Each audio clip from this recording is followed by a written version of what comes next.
Uh, Competitive at the end. Obviously the day didn't start off offensively the way we wanted it to, but it's nice to win a one-run game in extra innings. So you kind of look past some of those things and thought they were competitive at the end.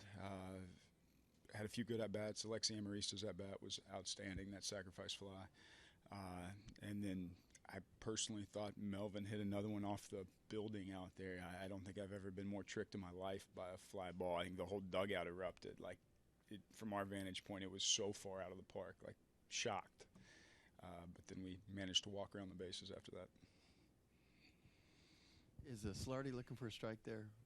Or is he taking until he gets a strike, or what's his approach going in there? I think at that point in time, you could pretty much tell like he was going to force him to get in the zone, and he didn't. It was smart baseball on his part, and honestly, one of the things we missed about him was his on-base percentage. Obviously his power, his energy, just being on the field, but just a guy that would consistently get on base, and he understood what was needed there, and he got it done. He had a nice play too. Yeah, it was a great play for a guy who hadn't played a ton of second base this spring. He didn't play any. Seems like a common theme right now. We got people in positions that they didn't practice in spring training. Maybe we'll get him more versatile next spring, but he played there last year, obviously, so he's comfortable there, and it was a really good play deep in the four-hole or in the outfield. You talked about the plate appearances improving last night from the day before, and then Alex Wood comes out and striking everyone out, and then I think the third time through you guys finally get to him. What was the difference there? I think it comes down to it felt more competitive. Those at bats, it just felt like guys were finally digging in, saying enough's enough at this point in time. I don't think there was a big physical adjustment of guys. I don't think there was a big changing what we were swinging at. It's just like we're done with this. Like let's go compete. It was kind of the theme in the dugout at that point in time, and felt like across the board from then on the rest of the game, the at bats were substantially better.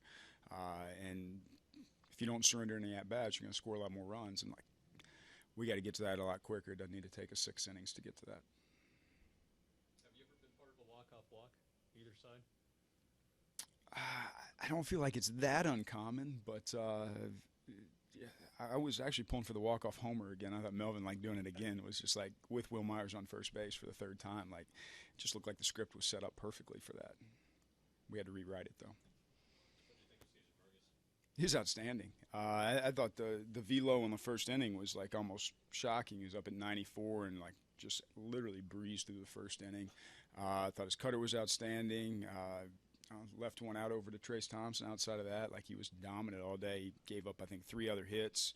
One was a bunt, and 2 were Adrian beating the shift on backdoor cutters, which is Adrian can hit. I mean, you leave something out there in your shift that he's going to hit it out there. So that's a tip of the cap to him. But other than that, I mean, there was nothing really hit hard the whole day other than Thompson's ball. Was hanging in there for a while. Yeah, I think so.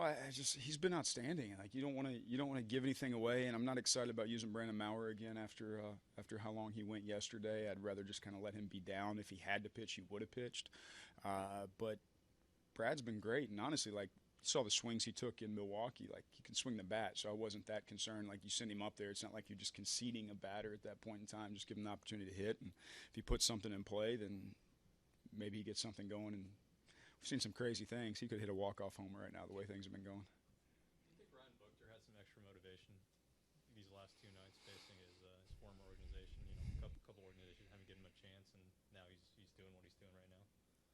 Probably fair to see it that way. I think that's a question for him.